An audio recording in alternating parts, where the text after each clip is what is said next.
Welcome to the Analytics Power Hour. Analytics topics covered conversationally and sometimes with explicit language. Hey everyone, welcome to a special mini episode of the Analytics Power Hour. It's a little bit of a unique little one. We haven't done one of these in quite some time. I'm super excited to be joined with two of my co-hosts, Val Kroll. Woohoo! And Tim Wilson. Woohoo! And I'm Michael Helbling. And we don't do this that often anymore, but we thought there's something coming up that we thought, well, we'd like to just sit down for a few minutes and chat. So outside of our regularly scheduled show, we're excited that we're all going to be, along with Julie Hoyer, in Phoenix this June for Marketing Analytics Summit, June 4th through the 7th. In fact, if you're thinking about coming, and we really recommend that you do because we'd love to see you, we have a discount code that you can use to get 20% off. It's APH20. So please use that. Register to come. We will be there. We'll be doing a live recording of the show there.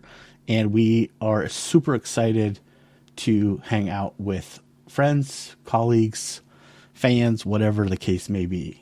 And I thought we'd just talk a little bit today about some of our experiences over the years. You know, Marketing Analytics Summit has been around in some form for, I think, over 20 years. Yeah. Which is, it's a good long time. Were you at you went to early? Was it the first one you were? No, my first one was in, I think, 2005. So about a year into my analytics career, I did a little trick. I went to my boss and I said, hey, I want to attend these two conferences this year. One was some random search engine conference, and the other one was, at that time, it was called eMetrics. So that's the one I really wanted to go to. And it was held in Santa Barbara, California, at a really nice hotel, like a super ritzy hotel, maybe even the Ritz, I don't remember. And my boss goes, I don't know if we can afford to go to two conferences. I was like, okay, we'll just go to this one. Anchoring principles. Yeah, exactly. Yeah. So I got it to go. That was the first time in 2005. What about you, Tim? What was your first year? It was definitely DC. I was trying to figure it out. I think it was like 2011. I have very vivid memories of the conference. One of the most vivid ones is getting on the elevator when Jim Stern got on the elevator and basically just like locking up. Like I absolutely froze. And which is, it's comical because Jim is not, would not put him down as an intimidating figure or a unwelcoming presence. But I was just like, it's Jim Stern. Yeah. So I have other memories of that specific conference as well. But it was DC, which was kind of an odd one to be a first one to go to. What about you, Val? When was your first? So a little later than you guys, but I was 2 months and 10 days into my analytics career when I went to my first eMetrics.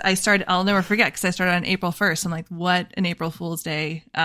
It's my embarking on my journey from market research to digital analytics. But it was in Chicago. And if you're only on the audio version of this, be sure to get your hands on the video version because this throwback...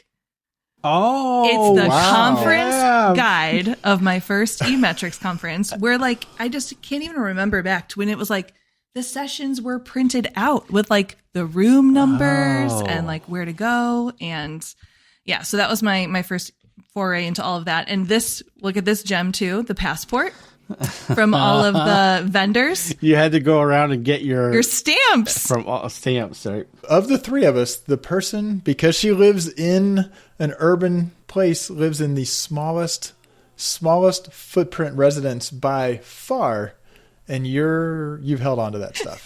Did you have to go to cold storage? Did you have to go to the storage unit? I didn't. That's pretty funny. But I was looking through these gems of my hoarding, of my experience. And this is a story of a girl who was too afraid to talk to people in vendor booths. The only stamp I got was DAA out of all the booths. Oh, okay. I was going to say, did you actually go through and get a stamp from all the booths? I don't think I've ever done it a single time because I'm also like not. But anybody who comes to Phoenix should definitely go and do that because the sponsors are a big part of the conference. I have since learned. Yeah, don't be intimidated. In addition to just sort of it being kind of cool that it's been around for a long time, it's been a great part of the community, but typically there's great learning that people experience there as well. Like, what are some things that you remember that you took home from one of these conferences? I've got a bunch of like little things. I've got like very clear memories of, Chauncey K. Phillips.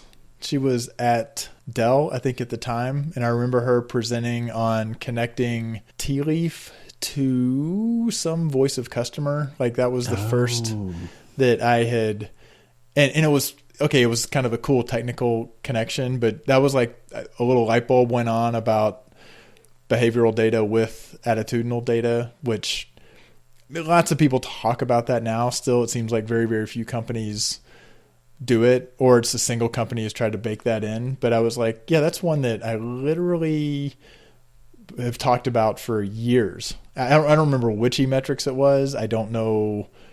I remember the room vaguely, but that was one. I feel like I've got a bunch of like little profound ideas that just hadn't occurred to me. And then I was like, oh, that's clever. Unlocked something for you.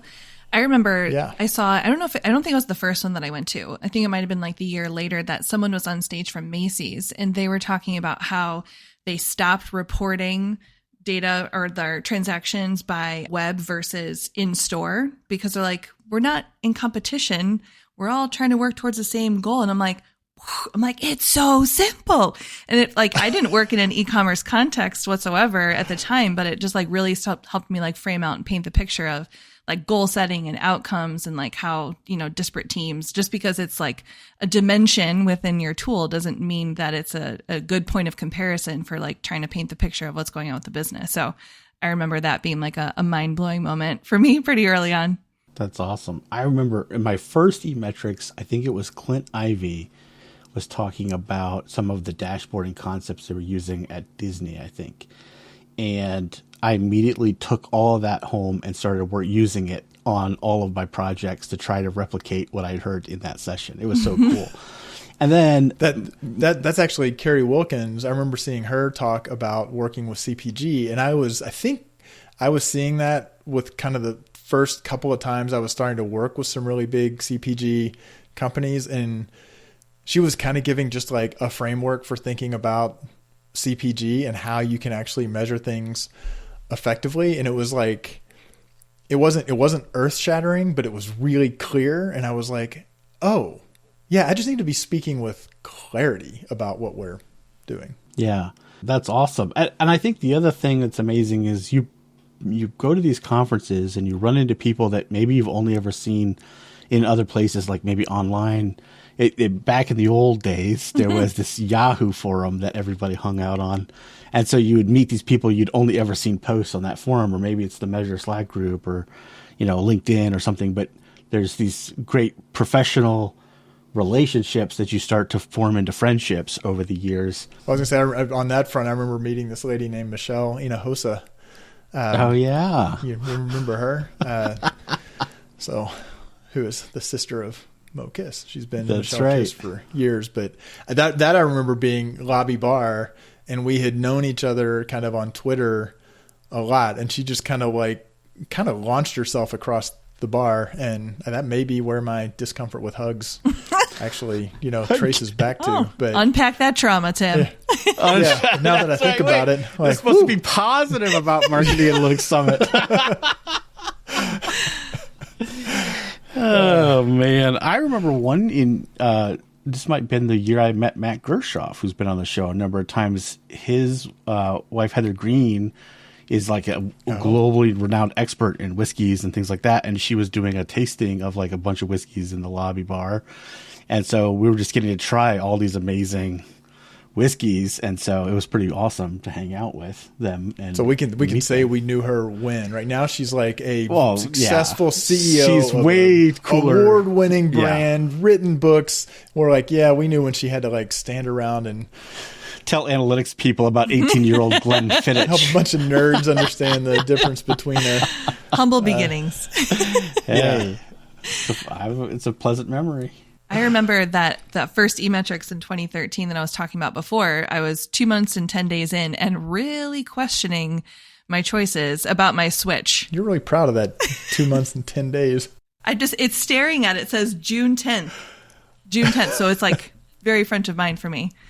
Did it confirm your choice or did it put more doubt in your mind? Like, how did that? No, it confirmed my choice because we had a birds of a feather session and I was literally like, first of all, I don't know what half of these topics mean. I'm like way too new at some of this stuff, but I ended up sitting in a table that was talking about, I forget exactly what the topic was, something around working with your partners, something around like stakeholder management. I forget exactly what the topic was. And for those of you who know me well, this will not come as a surprise, but I actually cried during this conversation because I was like, oh my gosh, I'm not the worst analyst ever. Other people deal with some of these struggles because I just felt so alone. I was just like the only person at my company who was doing some of the things I was doing. And it felt like I was just failing at every turn. So I was like getting everyone's names and numbers down and like formed some great connections with people I still chat with today. But yeah, no, it definitely that was, and then I went to another conference shortly thereafter, and it was the combination of meeting those people in person and finding that community that kept me in it. So yeah. That's awesome. Well, I think that's the enduring thing about it is that it's been a great place for community. And so that's why we're so excited to be heading back out there this June, and we hope to see you. Again, the dates are June 4th through the 7th. At Marketing Analytics Summit in Phoenix, Arizona. I've heard it's a beautiful time of year in Phoenix. It's probably really hot, actually. I don't know. But it's always beautiful in Phoenix. Cool things off a little, we do have a discount code, which is APH20. That's for 20% off the registration. So we'd love to see you there. Val, Tim, thank you. It's fun to reminisce about this stuff, and it's exciting to see you both out there in June. Looking forward to it. Doing this in 3 dimensions instead of 2. Yeah, exactly. So. Bring your tomatoes. We'll be live. Oh yeah. Ooh, hey. Well, I will say if you do get a chance to come to the live recording, we typically have a few things to give away, so there will be prizes. Mm-hmm. It's not.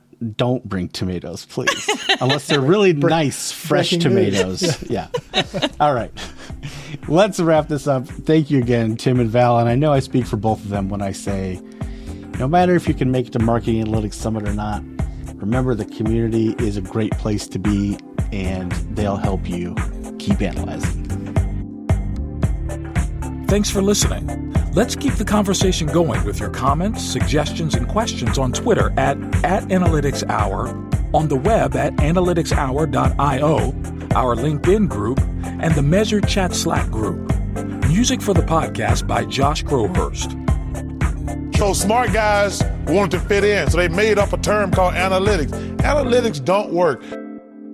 I love Venn diagrams. It's just something about those 3 circles and the analysis about where there is the intersection, right?